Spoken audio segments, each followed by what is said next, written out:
Microcontrôleur, RTOS, Linux embarqué, ces mots-là, tu les croises partout dès que tu t'intéresses à l'embarqué. Mais concrètement, qui fait quoi et pourquoi?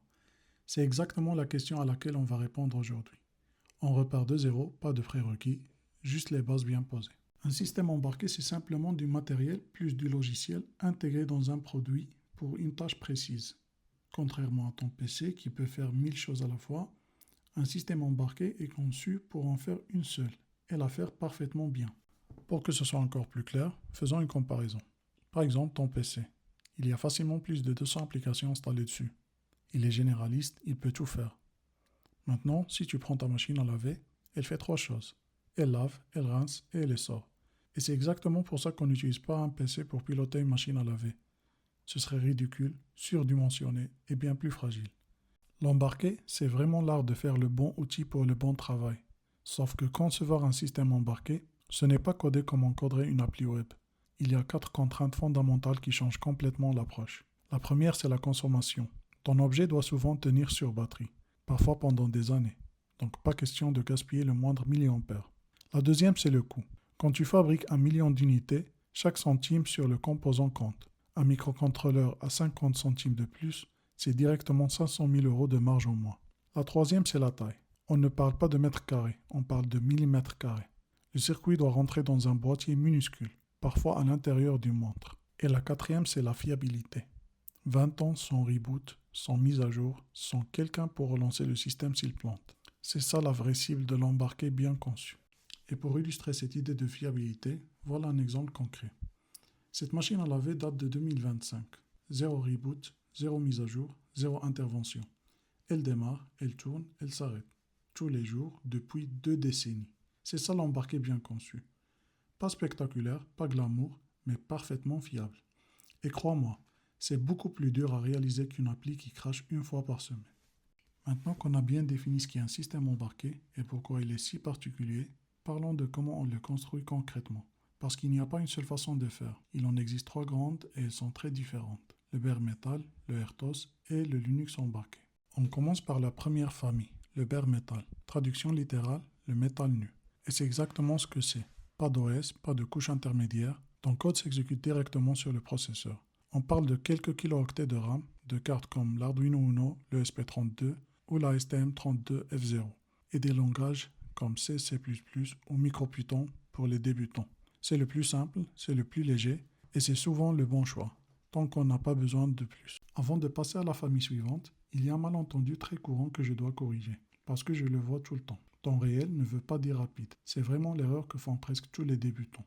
Temps réel ne signifie pas que le système va vite. Ça signifie qu'il est prévisible. Un système temps réel garantit qu'une tâche sera exécutée dans un délai connu et garanti. Ce qui nous amène à la deuxième famille, le microcontrôleur avec RTOS. RTOS, ça veut dire Real Time Operating System, donc un OS temps réel. Et contrairement au bare metal, ici tu as un mini-système d'exploitation qui tourne. Il gère plusieurs tâches en parallèle avec des délais garantis. Les OS les plus connus dans cet espace, c'est FreeRTOS, Zephyr ou ThreadX. Côté RAM, on est de quelques dizaines de kilooctets à quelques mégaoctets sur du matériel comme la STM32F4 ou F7, le SP32 ou le NRF52.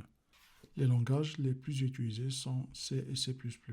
Pour que ça soit vraiment concret, prenons l'exemple d'un drone. Un drone a 3 tâches qui doivent tourner en permanence, en parallèle.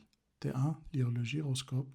T2, calculer la stabilité. Et T3, commander les moteurs. L'une de ces tâches prend trop de temps, le drone ne reçoit pas la correction à temps, et le résultat c'est simple, il crache. C'est exactement pour ça qu'on a besoin d'un RTOS ici. Il garantit que chaque tâche est exécutée dans le temps imparti, toujours sans exception. Et on arrive à la troisième et dernière famille, Linux embarqué. Et là, on monte clairement d'un cran. On parle d'un vrai système d'exploitation Linux, taillé sur mesure pour le matériel cible. La RAM, c'est de 256 mégaoctets à plusieurs gigaoctets. Le matériel, on trouve Raspberry Pi, BeagleBone, IMX, Rockchip, Jetson de NVIDIA.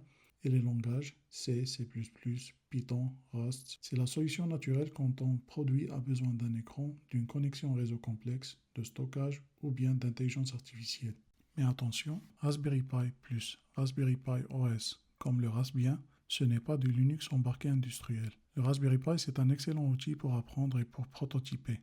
Mais pour un vrai produit industriel, ce n'est pas ce qu'on utilise. Le vrai Linux embarqué, c'est Yocto ou Buildroot, des outils qui permettent de construire une image Linux sur mesure, optimisée pour ton matériel, avec uniquement ce dont tu as besoin, rien de plus. C'est un sujet à part entière et on lui dédiera une vidéo complète. Du coup, comment on choisit entre les trois? Voilà l'arbre de décision et il est vraiment simple. Tu as une seule tâche principale et peu de RAM, bare metal. Tu as plusieurs tâches qui doivent tourner en parallèle avec des délais stricts, RTOS. Et si ton produit a besoin d'un écran, du Wi-Fi avancé, de l'IA et de stockage, à ce moment-là, tu utiliseras Linux embarqué. Et si tu ne retiens qu'une seule chose de toute cette vidéo, que ce soit ça. Commence par le plus simple qui répond aux besoins. Pas le plus puissant, pas le plus cool, le plus simple. Un système surdimensionné, c'est plus cher, plus fragile, plus lent à développer et souvent moins fiable. Et avant de conclure, il y a 3 pièges dans lesquels tombent presque tous les débutants. Piège numéro 1, mettre du Raspberry Pi partout. Le Raspberry Pi c'est génial, mais c'est un camion pour aller chercher du pain. Ne l'utilise pas pour allumer une LED. Piège numéro 2, ignorer le boot et la consommation de Linux. Un Linux embarqué standard, c'est 30 secondes au démarrage et 500 mAh en permanence. Dans un produit sur batterie, c'est tout simplement rédhibitoire. Piège numéro 3, confondre temps réel et rapide. On en a parlé tout à l'heure. Un système rapide en moyen, ce n'est pas un système temps réel. Et dans un drone, une voiture ou un équipement médical, cette confusion peut être vraiment dangereuse. Donc pour résumer, le bare metal, c'est le couteau suisse du minimaliste, un seul programme directement sur le métal, zéro overhead. Le RTOS, c'est le chef d'orchestre, il fait tourner plusieurs tâches en même temps et chacune arrive pile à l'heure. Et le Linux embarqué, c'est la puissante brute. Écran, réseau, IA, stockage, tout ce qu'un produit complexe peut exiger. Merci d'avoir regardé cette vidéo, j'espère que c'était utile. Pour la prochaine vidéo, on passe directement à la pratique avec l'ESP32. Like, abonne-toi et on se retrouve très vite sur le lab embarqué.